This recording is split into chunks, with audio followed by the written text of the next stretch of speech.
Last week I finished playing Fallout 4 for the first time, and for the most part, I loved it.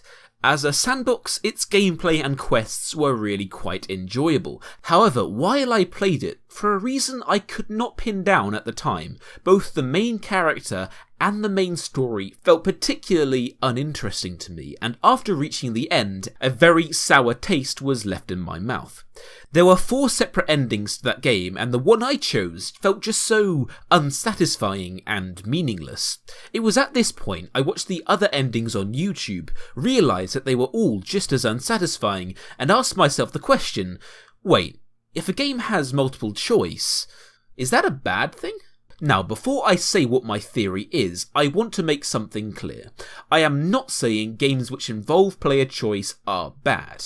The Mass Effect and Fallout games are some of the best games I've ever played. However, I am saying that games which give you no choice possess a quality games with choice simply do not have. Here is my theory. A character is defined by the choices they make, so when we make those choices for them, they cease to be a character. Now, how can I prove this theory? Well, in this video essay, I will be analysing 2 games, one with choice, one without choice, and I will be asking the question, which one has the superior characterisation? Now, seeing as I just finished it, the first game will be Fallout 4, and the second, The Last of Us. So if you haven't played them yet, spoiler alert for these 2 games.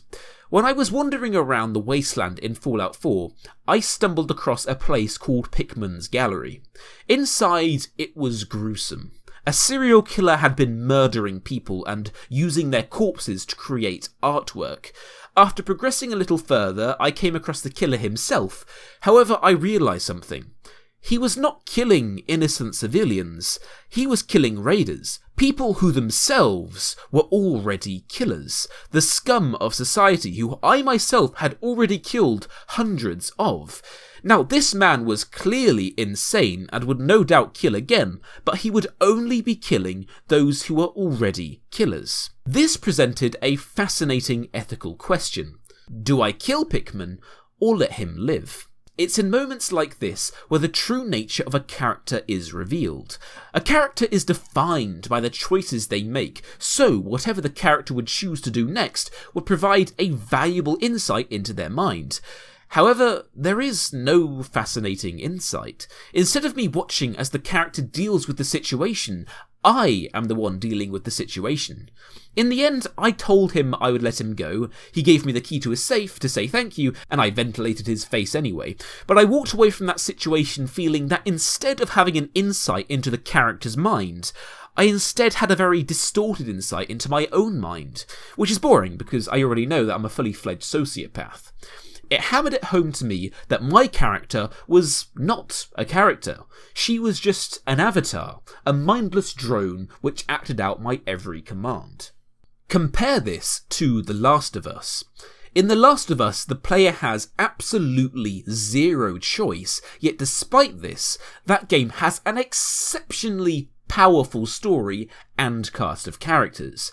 The game's story is very much like this. There is an infection that has destroyed society and killed most of the human population. However, there is a little girl, Ellie, who is somehow immune to the infection. The story follows Joel, a broken man who is tasked with escorting Ellie to the Resistance so they can reverse engineer a cure from her. And sure enough, they eventually get there. However, there is a problem. The doctors have found the cause of her immunity. She has a mutated version of the infection in her brain. They believe they can reverse engineer a cure from her and potentially save millions of lives, but to do so, they have to kill Ellie. Now, just like the Pickman's Gallery situation, this presents a powerful moral choice. Let Ellie die in order to save humanity, or save her and doom everyone else to their fates.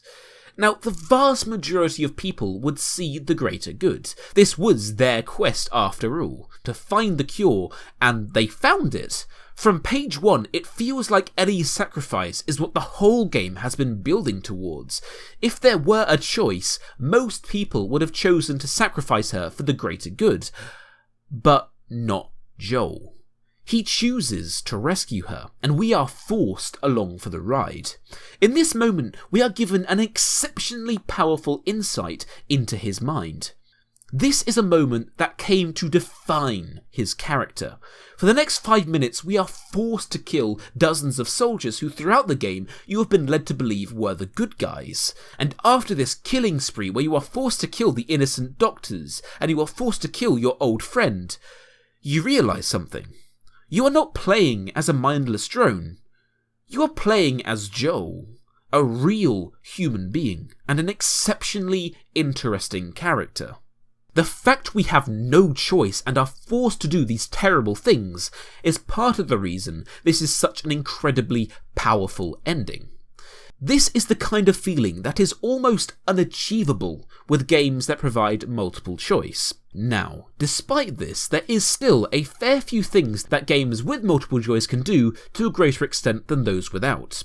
And that is to invest us in our choices. My favourite example of a moment like this has to be the ending to Mass Effect 2. Now, in my first playthrough of this, I lost Garrus. He fell down a hole and died. He was permanently dead because I made a mistake. If I had chosen correctly, he would have still been alive. When this happened, I was so invested in his character, I kid you not, I genuinely screamed out no at my monitor. At first I thought, no, he can't be dead, maybe he survived. Then I felt depressed and thought maybe I could go back to an old save, maybe I could undo my mistake. Then finally I accepted it and just moved on.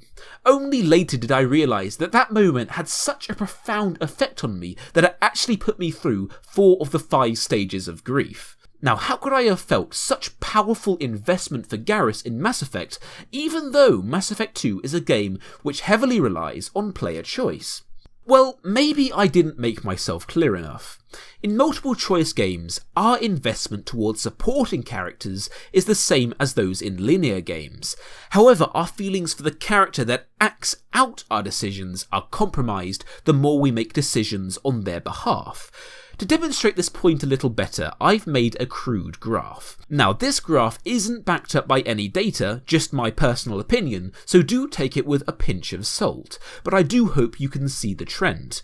Skyrim is a game that gives you a huge amount of choice, so much choice you can decide every fundamental detail about your character, even their race. Now, for those of you who have played Skyrim, did you ever feel anything at all towards your protagonist?